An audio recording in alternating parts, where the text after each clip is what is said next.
Эми схема, схемасы, мисалы үчүн өсүмдүк помидор бадыраң эмне болот? Узун кетет. Индетерминант деп атабыз, Помидордун штамбовый сорттору да бар. Штамбовый жалбырактары калың, между узля кыска, анан кийин алар туруп турат.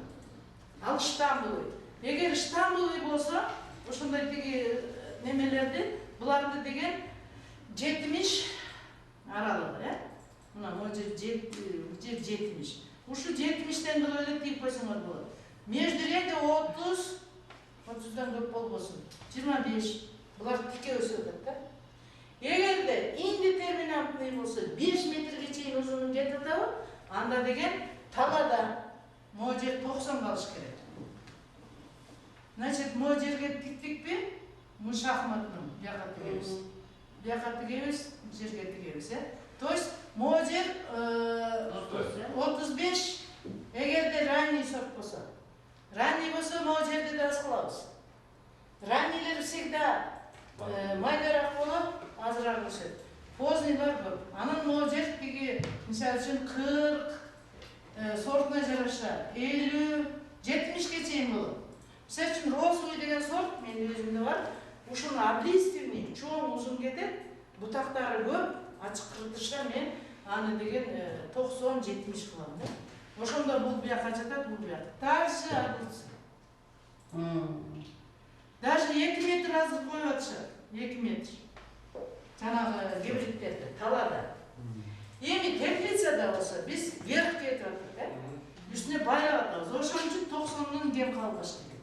Бул жер жол болот. Мында моалар жок. Булар век жатпайт да, Жатпайт, үстүнө кетип атат, узун кетип атат. Ошон үчүн бул жер только силер басып жүргөн эле. Также ошо шахматный кылабыз. 90 калды да биз. А мына жер 50ден 70ке чейин. Мына сортуна жарыш. Түшүндүңөр? Муну байлайбыз. Булардын жалбырактары узун, гибридтер, жакшы карап атабыз. Анан ошол үчүн могу жер 90 менен басабыз. 80 басып калат. Биз практикада көрүп атабыз. Мына жер болсо тиги 60, 50 болсо болот. 60-50. 50 деген жакын, ошондо ортосунда деген, значит, отопление турба менен кылсаңар болот. Капельный орошение кетет. Капельный, значит, эки жанынан кетирсеңер болот. Же болсо бирөөнү кетирип практикадан көрөсүңөр. Анан ар бир растенияга кетирип да коет. Түшүнүңөр? Мына могу растенияга. Мына ортодон бирөө кетет да. Жылыткычтагы капельный да, түрү көп. Кандайын жасайсыңар? То есть схемасы ошол. Эми мисалы үчүн капустаны талага айдасаң 70 калтыра бересиң. Эгер ранний сорт болсо, аны деген даже 50 калтырсаң болот, 60 калтырсаң болот. Кечки сорттор 70, чоң болот. Кечки сорттор чоң өсөт да. Эгерде ранний болсо 30, средний болсо 40, а поздний болсо 50ден калтырсаң болот ар бир растениянын ортосун. Ошондо биз мынтип жазабыз да. Мисалы үчүн 50, 60 умножено болсо, значит, деген эме 40, 50, 60. Эми поздний бул средний, ранний сортту. Капуста ранний, средний сорт. Эми поздний болсо, аны деген мисалы үчүн 70 умножено 70 кылышыбыз мүмкүн. 60-70 кылышыбыздар мүмкүн да. Сортко жараша. Облиственный жазышы мүмкүн. Широко листный деп жазышы мүмкүн. Сорту дагы баягы алып атканда жазган окушат. Ушундай схема менен капуста бөлүктөргө айтылат. Капуста менен байсаңар болот да. Эми зелендерди, мисалы үчүн зелендик деген эме кылып атасыңар да. Теплицада көбүнчө зелень эмне кылам? Мисалы үчүн укроптор бийик кетип атат да. Аларды 10 сантиметрден кылсаң болот. 10 сантиметр мөлчери. 10 сантиметр кылам дагы бул бир делянка. сплошной укроп кылсам сата албай калышым мүмкүн. 2 метрби, 5 метрби укроп кылдым.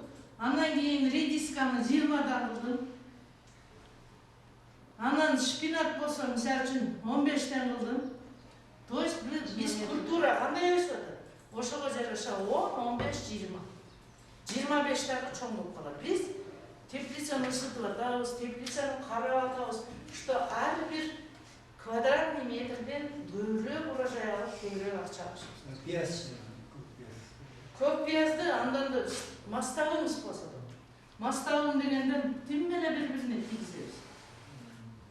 Вот мисалы үчүн кантип чыгарасың? Үстүнөн чыгарасыңбы же капельныйбы?